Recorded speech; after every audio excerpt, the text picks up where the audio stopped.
A co-founder of Alcoholics Anonymous tells how members recover and how the society functions. 12 Steps and 12 Traditions. Alcoholics Anonymous World Services, Incorporated. Foreword. Alcoholics Anonymous is a worldwide fellowship of more than 100,000 alcoholic men and women who are banded together to solve their common problems and to help fellow sufferers in recovery from that age-old, baffling malady, alcoholism. In a footnote here, the book adds, in 1980, it is estimated that more than 1 million have recovered through AA. This book deals with the 12 steps and the 12 traditions of Alcoholics Anonymous. It presents an explicit view of the principles by which AA members recover and by which their society functions. AA's 12 steps are a group of principles, spiritual in their nature, which, if practiced as a way of life, can expel the obsession to drink and enable the sufferer to become happily and usefully whole. AA's 12 traditions apply to the life of the fellowship itself. They outline the means by which AA maintains its unity and relates itself to the world about it, the way it lives and grows. Though the essays which follow were written mainly for members, it is thought by many of AA's friends that these pieces might arouse interest and find application outside AA itself. Many people, non-alcoholics, report that as a result of the practice of AA's 12 steps, they have been able to meet other difficulties of life. They think that the 12 steps can mean more than sobriety for problem drinkers. They see in them a way to happy and effective living for many, alcoholic or not. There is, too, a rising interest in the 12 traditions of Alcoholics Anonymous. Students of human relations are beginning to wonder how and why AA functions as a society.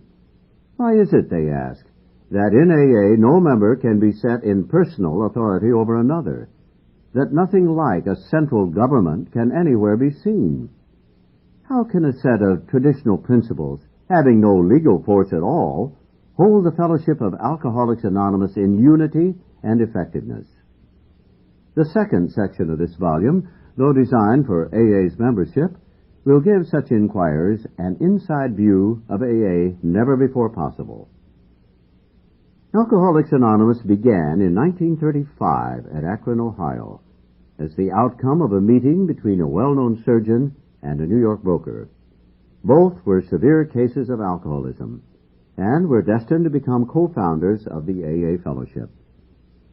The basic principles of AA, as they are known today, were borrowed mainly from the fields of religion and medicine, though some ideas upon which success finally depended were the result of noting the behavior and needs of the fellowship itself. After 3 years of trial and error in selecting the most workable tenets upon which the society could be based, and after a large amount of failure in getting alcoholics to recover, 3 successful groups emerged. The first at Akron, the second at New York, and the third at Cleveland. Even then, it was hard to find 200 of sure recoveries in all 3 groups. Nevertheless, the Infant Society determined to set down its experience in a book which finally reached the public in April 1939. At this time, the recoveries numbered about 100. The book was called Alcoholics Anonymous, and from it the fellowship took its name. In it, alcoholism was described from the alcoholic's point of view. The spiritual ideas of society were codified for the first time in the 12 steps, and the application of these steps to the alcoholic's dilemma was made clear. The remainder of the book was devoted to 30 stories or case histories in which the alcoholics described their drinking experiences and recoveries. This established identification with alcoholic readers and proved to them that the virtually impossible had now become possible. The book Alcoholics Anonymous became the basic text of the fellowship, and it still is.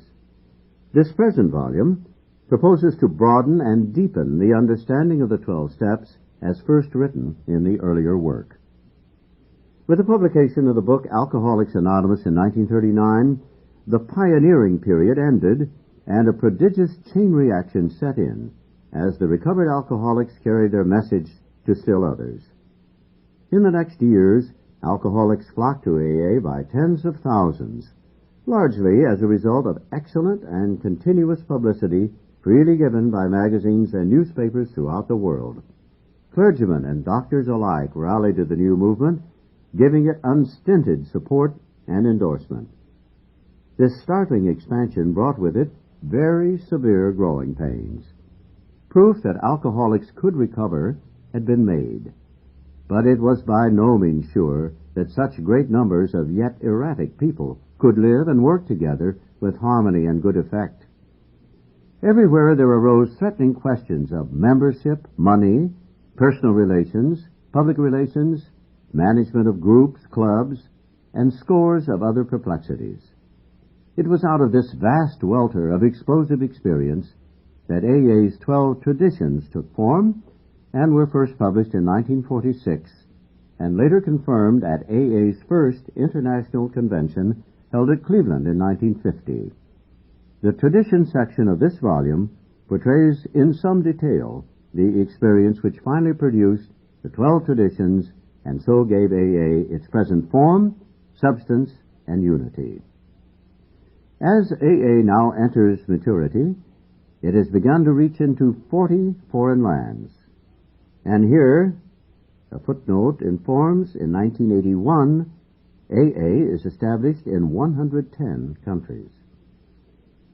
In the view of its friends, this is but the beginning of its unique and valuable service. It is hoped that this volume will afford all who read it a close-up view of the principles and forces which have made Alcoholics Anonymous what it is.